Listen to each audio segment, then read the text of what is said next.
Assalamu alaikum students. Welcome to IT Students Training. C programming intermediate level course का ये lecture number 7 है। Students, previous lecture में हमने header file के बारे में डिटेल के साथ स्टडी किया था। हमने डिस्कस किया था कि हेडर फाइल क्या होती है, हेडर फाइल कैसे क्रिएट की जाती है और हेडर फाइल को यूज़ करने के क्या क्या एडवांटेजेस हैं। हमने देखा था कि हेडर फाइल से हमारा काम काफ़ी आसान हो जाता है। स्टूडेंट्स, आज के लेक्चर में हम कांस्टेंट के बारे में डिस्कस करेंगे। इससे पहले हम वेरिएबल के बारे में डिटेल के साथ डिस्कस भी कर चुके हैं और उसको कोड भी बार हम कोड भी कर चुके हैं। हमने डिफरेंट डेटा टाइप्स के वेरिएबल डिक्लेयर भी किए हैं और उनको इनिशियलाइज करके यूज भी किया है। तो वेरिएबल का ऑपोजिट कांस्टेंट है। वेरिएबल वो वैल्यू जो चेंज हो सके। जैसा कि आपने देखा कि अगर हम एक वेरिएबल डिक्लेयर करते हैं इंट आई, तो इंट आई इस वेरिएबल में समटाइम हम 10 स्टोर कर रहे होते हैं, समटाइम हम 20 स्टोर कर रहे होते हैं, समटाइम हम इसको प्लस कर रहे होते हैं। तो इसका मतलब ये है कि इस इंट आई वेरिएबल में हम जो वैल्यू है वो रिक्वायरमेंट के मुताबिक चेंज करते रहते हैं, इसलिए इसको वेरिएबल कहते हैं। जबकि कांस्टेंट वो वैल्यू है कि जो हमेशा सेम रहे, जिसमें कभी चेंज ना आ सके। तो प्रोग्रामिंग में समटाइम हमें ऐसी वैल्यूज जो है वो यूज करनी पड़ती हैं कि जो थ्रू आउट पूरे प्रोग्राम में कांस्टेंट रहती हैं। तो उनको बजाय इसके कि हम वेरिएबल के तौर पे डिक्लेयर करें, तो उनको हम जो डिक्लेरेशन उनकी करते हैं वो एज अ कांस्टेंट करते हैं। तो let's start. Any value in program which remains same throughout the program is called constant. For example, we wrote a program to calculate area of circle where we declared pi as double pi is equal to 3.1415926 semicolon. तो ये student जो basic course हमने C plus plus का इससे पहले study किया था, जो हमने कंप्लीट किया था, उसमें हमने एक प्रोग्राम लिखा था जिसमें एक सर्कल का एरिया जो है वो कैलकुलेट करना था। तो चूंकि सर्कल का एरिया कैलकुलेट करने के लिए हमें पाई की जरूरत होती है और पाई की वैल्यू फिक्स्ड है, ये कांस्टेंट रहती है। तो उस वक्त हमने इसको एज अ वेरिएबल डिक्लेयर किया था, double pi is equal to 3.14। ठीक है, तो ये एक वेरिएबल के तौर पे हमने डिक्लेयर किया था, जो कि एक अच्छी प्रोग्रामिंग प्रैक्टिस नहीं है।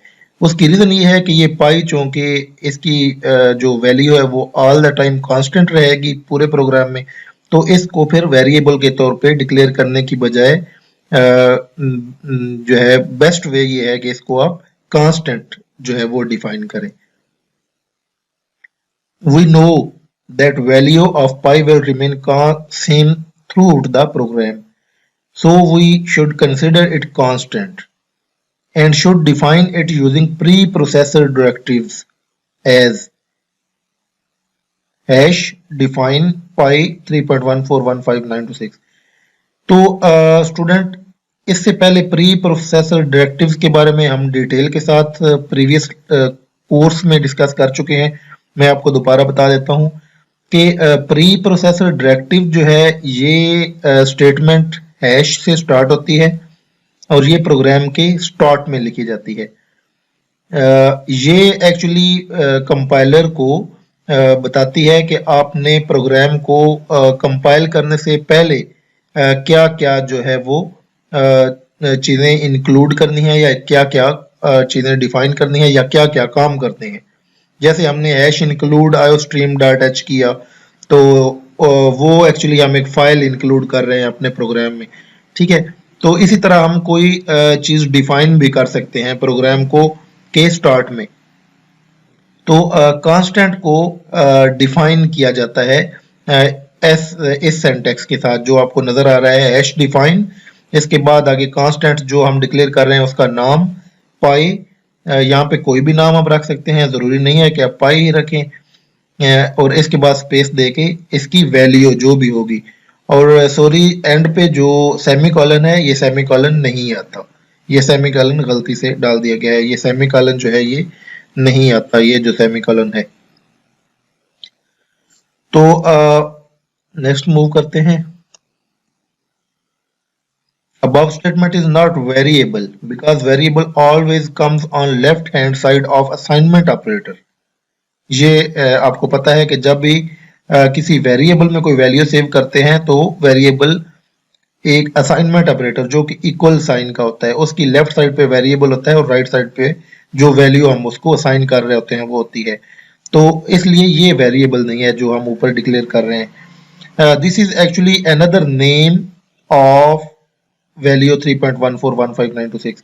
तो ये एक्चुअली सिर्फ एक वैल्यू है 3.1415926 और इसका दूसरा नाम रख दिया गया है पाई, ठीक है।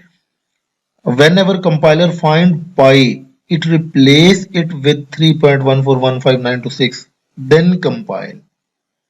तो यहाँ पे कांस्टेंट का एक बहुत बड़ा जो है वो एडवांटेज हमें नजर आया कि कांस्टेंट जब हम डिफाइन करते हैं ये प्री प्रोसेसर डायरेक्टिव्स यूज करते हुए, तो एक्चुअली मेमोरी में हमारा वेरिएबल जैसे जगह रिजर्व कर लेता है, कुछ मेमोरी रिजर्व करता है, ऐसे ये कांस्टेंट कोई मेमोरी रिजर्व नहीं कर रहा, ठीक है। तो ये हमें जो मेमोरी है वो बच जाती है, हम मेमोरी जो है उसको सेव कर रहे हैं। It's good practice to define constant in a separate file। Separate file कौन सी? Header file. तो अगर आपके प्रोग्राम में बहुत ज्यादा कांस्टेंट हैं, मीन के 10, 15, 20 या मोर देन 20 हैं, तो आप बजाय इसके कि एक प्रोग्राम में उनको डिफाइन करें, सबको डिफाइन करें, आप उनको सेपरेट हेडर फाइल में भी डिफाइन कर सकते हैं। जैसा कि हमने प्रीवियस वीडियो में देखा था कि हेडर फाइल में हमने अगर एक प्रोग्राम में हमारे फंक्शंस जो हैं वो बहुत ज़्यादा हो जाते हैं, तो उन फंक्शंस को हम बजाय इसके कि एक प्रोग्राम को बहुत ज़्यादा लेंथी कर दें, तो उन फंक्शंस को हम एक सेपरेट हेडर फाइल में ले जाते हैं और उस हेडर फाइल को हम अपने प्रोग्राम के टॉप पे इंक्लूड कर लेते हैं। तो जब हम इंक्लूड कर लेते हैं तो उस हेडर फाइल के अंदर जो कुछ भी होता है, चाहे वो कांस्टेंट हों चाहे वो फंक्शंस हों, तो उनको हम एक्सेस कर सकते हैं। तो इसके बाद हम डेव सी प्लस प्लस में चलते हैं और हम देखते हैं कि कांस्टेंट जो है इसको कैसे डिक्लेयर और इनिशियलाइज करते हैं और इनको कैसे यूज करते हैं। ये एक फाइल जो है वो मैंने क्रिएट की हुई है। इस फाइल के ये स्टार्ट में ये देखें हैश डिफाइन पाई 3.14 और इसके एंड पे ये सेमीकोलन नहीं है, ठीक है। अभी इसको मैं मेन के अंदर जो है वो सी आउट करके मैं एक्सेस करता हूं, pi value is equal to और यहाँ पे लेस देन करके पाई, ठीक है। तो इसको मैं कंपाइल करता हूं, तो ये कंपाइल हो गया है। इस फाइल का नाम मैंने अनटाइटल्ड रखा था, ये अनटाइटल्ड 1, इसको मैं रन करता हूं तो ये देखें पाई वैल्यू इज 3.14। ओके, अभी हम यहाँ पे ये ट्रिक करते हैं कि हम यहाँ पे पाई की वैल्यू चेंज करने की कोशिश करते हैं। जैसे हम वेरिएबल को करते थे plus plus, pi plus plus करते हैं। ओके, तो क्या ये हो जाएगा? ये नहीं होगा। वाई? ये इसने एरर दे दिया, इसलिए ये नहीं होगा क्योंकि पाई डिक्लेयर नहीं है, पाई एज अ वेरिएबल डिक्लेयर नहीं है, तो ये कांस्टेंट है। तो स्टूडेंट ये इस तरीके से जो कांस्टेंट है उसको डिफाइन किया जाता है। कांस्टेंट को डिफाइन करने का एक और भी तरीका है, वो के लिए हम पावर पॉइंट स्लाइड में जाते हैं और एक और ये लास्ट पे आप देखेंगे a variable can be made constant by adding keyword const before it like const double pi। ठीक है, तो एक ये भी तरीका है कि हम अपने वेरिएबल को एज कांस्टेंट के तौर पे डिक्लेयर कर सकते हैं, यानी इस सूरत में हमारा जो वेरिएबल है वो वेरिएबल नहीं रहेगा बल्कि वो कांस्टेंट बन जाएगा। इसको भी हम चेक कर लेते हैं अपने डेफ सी प्लस प्लस में। लेट्स सपोज यहाँ पे हम एक वेरिएबल डिक्लेयर करते हैं इंट किसी पाई को कर लेते हैं डबल पाई, सिर्फ पी लिख लेते हैं इज इक्वल टू 3.14 और इसको कांस्टेंट बनाने के लिए इसके स्टार्ट में कांस्ट कीवर्ड हम जो है वो ऐड कर देते हैं। तो कांस्ट ये बोल्ड हो गया, इट मींस कि ये कीवर्ड है। तो इसको हम क्या करते हैं कि p प्लस प्लस करते हैं। तो क्या ये p प्लस प्लस हो जाएगा?